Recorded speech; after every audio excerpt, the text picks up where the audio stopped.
The Hill of Tara, secrets, legends and strange tales. I'm Murrow from Gorey, Ireland, and this is my journey to the Hill of Tara. I set my sights on County Meath, near Scroyne, about 40 kilometres northwest of Dublin, and even before I arrived, I had the sense that I was going to step into a landscape where story and stone are braided together. Tara's summit isn't high by mountain standards, about 159 metres or 522 feet, but it sits on a long carboniferous limestone ridge that feels like a natural dais, a raised stage from which the island seems to speak. The granite standing stone up there, the Leah Fall, is not native to the ridge at all, and that quiet opposition of limestone and granite shaped a lot of what I noticed as I walked. Local bedrock underfoot, a stranger's stone planted upright, and centuries of memory flowing between them. Even after listing the facts that get thrown around in guidebooks, the granite monolith said to cry for the rightful king, the passage tomb aligned to the cross-quarter sunrises around Samhain and Imbolc, the long Carsus-like avenue that people misname the banqueting hall, the mental map of 5 roads radiating from the hill, Tara remains more than its measurements. It is a place where people intentionally wove landscape, sky, politics, and memory into a single lived experience. The builders of the Mound of the Hostages were astronomers, engineers, and ritualists. The latter communities who ringed the hill with banks and ditches were choreographers of public life. Medieval chroniclers made it the theatre of kings and saints.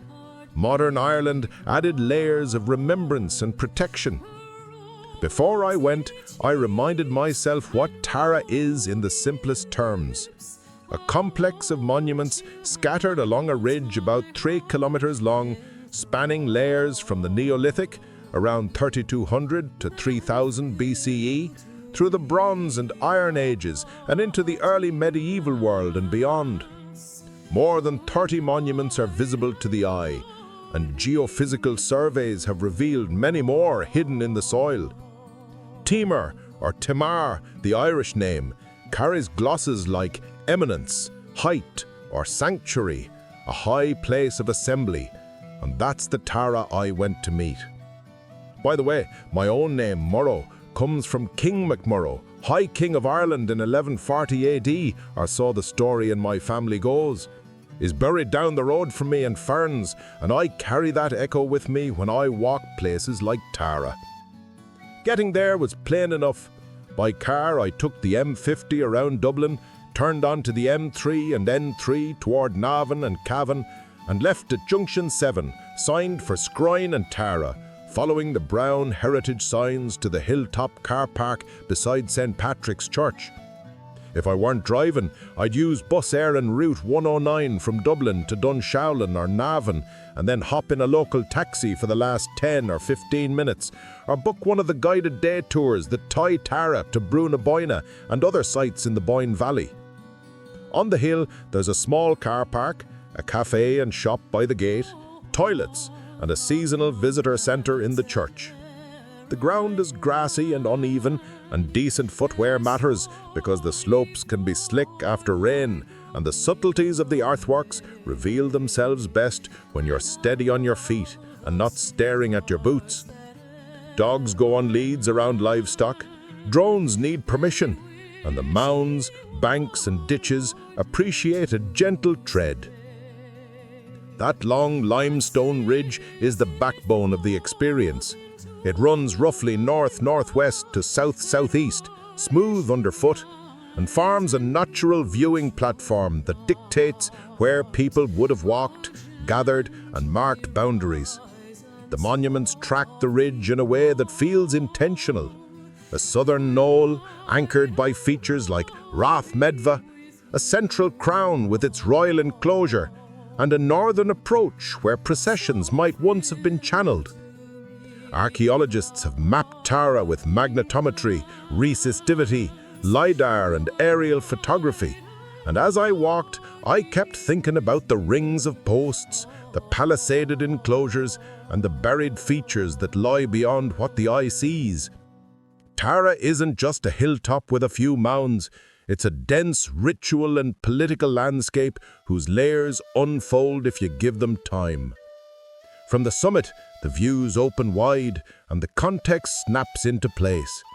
On a clear day, I could trace the Wicklow Mountains to the southeast, the Mournes to the northeast, Loch Crow to the west, and the Boyne Valley sweeping away below. It's easy to imagine the 5 great roads, the Slithe, radiating from here in the mind's map of Ireland. Slithe mid Luachra heading north toward Ulster, Slithe Mar toward the west, Slithe Dala toward the southwest and Munster, Slithe Aisle toward the Midlands, and Slithe Cualan toward the Leinster coast and Wicklow. Whether every route literally crossed the crown isn't the point. The idea is that Tara was the hub where pathways, power and people converged. And standing there, the geography makes that feel obvious. I began my walk at St. Patrick's Church, which doubles as the visitor centre when it's in season, and strolled by Rath na Shanod, the Rath of the Synods, an early medieval enclosure associated in tradition with church councils. Its modern story is as gripping as the ancient one. Between 1899 and 1902, British Israelite treasure hunters cut trenches there looking for the Ark of the Covenant. They found no Ark, of course, but their destructive zeal helped nudge Ireland toward stronger heritage protections and spurred professional attention to Tara. From there, I stepped into the oval sweep of Rathmarie, the royal enclosure, a great bank and ditch circuit that crowns the hill. It didn't feel defensive to me. It felt like a ceremonial boundary, a sacred precinct that defines an inside where particular rules applied. Within it sit 2 conjoined ringworks, the Farad, the royal seat, and Tac Cormac, Cormac's house, together giving the ground a figure of 8 impression. The Farad is where the Lia Fáil now stands, set starkly upright.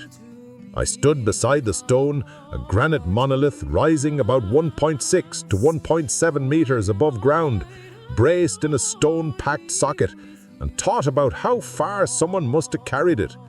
Granite isn't local here. It likely came from the Leinster batholith in Wicklow, or was a glacial erratic adopted and re-erected. Tradition names it the coronation stone of the High Kings and says it would cry out for the rightful ruler. Folklore claims it once stood near the mound of the hostages and was moved to the Farad in the 18th or 19th century. The details are debated, but the stone's ritual age and status aren't in doubt. Its plainness is part of the point. A short walk east is the oldest visible monument to Tara, the Mound of the Hostages, Duma na Gal, a modest Neolithic passage tomb roughly 15 meters across and about 3 meters high. Upright orthostats form a short passage into a small chamber, all sealed with a cairn and capped with earth. From excavations, we have carved motifs, spirals and radiating lines, and the remains of more than 200 people. Original Neolithic cremations later joined by early Bronze Age inhumations, including a high-status youth with a bronze dagger. The passage opens to the southeast, and around the cross-quarter days, early November near Samhain and early February near Imbolc, the rising sun sends a beam of light into the chamber. A tomb certainly, but also a calendar and a ritual anchor that ties deep time to the sky. I stood by the lintel and imagined that thread of light creeping along the slab, sweet as fire after the longest nights. From the Farad, I walked the length of the so-called banqueting hall, a long set of parallel banks about 200 meters in length, running roughly NNW to SSE along the ridge crest. There is no a stone hall here where goblets flew and minstrels sang. The name is a medieval flourish. What survives is a Carsus-like ceremonial avenue, a guided way that choreographs movement and frames attention. Walking it, I felt how the banks channel your steps and your gaze, and how the land fawns away on either side, and the horizon becomes a stage. At the southern end of the ridge, Rath Medva, Medva's Rath, sits like a punctuation mark, one of several named features, Rath Naban, the Mound of the Women, and Rath Grana among them, where stories cling even when the archaeology is quiet. If there is one verified alignment to Tara that makes the hair rise, it is the Mound of the Hostages and its cross-quarter sunrise around Samhain and Imbolc. Beyond that, the orientations of the monuments often mirror the ridge itself and suggest a processional logic tied to topography and sky. Think in layers. A single mound can host a Neolithic core, Bronze Age reuse, and medieval reinterpretation. Never assume one date per feature. And face the sky. Stand at the Mound of the Hostages and look southeast. Feel how the wintering sun returns at Samhain and Imbolc, and how that return is set in stone. A few extra nuggets travel well. The famed Tara brooch in the National Museum of Ireland was not found at Tara. The name was a 19th century marketing flourish. Place names like Med's Rath, Rath Naban, and Rath Grania preserve stories even where the archaeology is quiet. The Discovery Programme and other researchers have mapped hidden features that suggest Tara's ritual geography is even larger than the visible monuments imply. Tara is not a UNESCO World Heritage Site, but it pairs beautifully with the World Heritage landscape of Brú na Báine. Visiting both gives a fuller picture of Ireland's ceremonial worlds. Finds from Tara and the Boyne Valley can be seen in the National Museum of Ireland in Dublin, a good follow-up to ground your walk in artefacts. As for alignments and sightlines, the Mound of the Hostages and its cross-quarter sunrise is the verified star. The banqueting hall's ridge parallel line reads like a deliberate processional spine, and the whole ridge is a viewing platform from which Wicklow, the Mournes, Lough Crew and the Boyne Valley look back, quiet witnesses to the hill's long roll. I ended my walk on the forehead and turned slowly. The logic of the place showed itself in the simplest forms: a high central precinct, a processional spine, a tomb that marks the year, outer works that create thresholds, and distant hills that nod back in recognition. On quiet mornings, the ridge reads like a long sentence, each monument a clause, and you learn to read it by walking. If you enjoyed this, by the way, subscribe to the channel. It's free. Click the bell icon. You know the drill, and thanks for listening.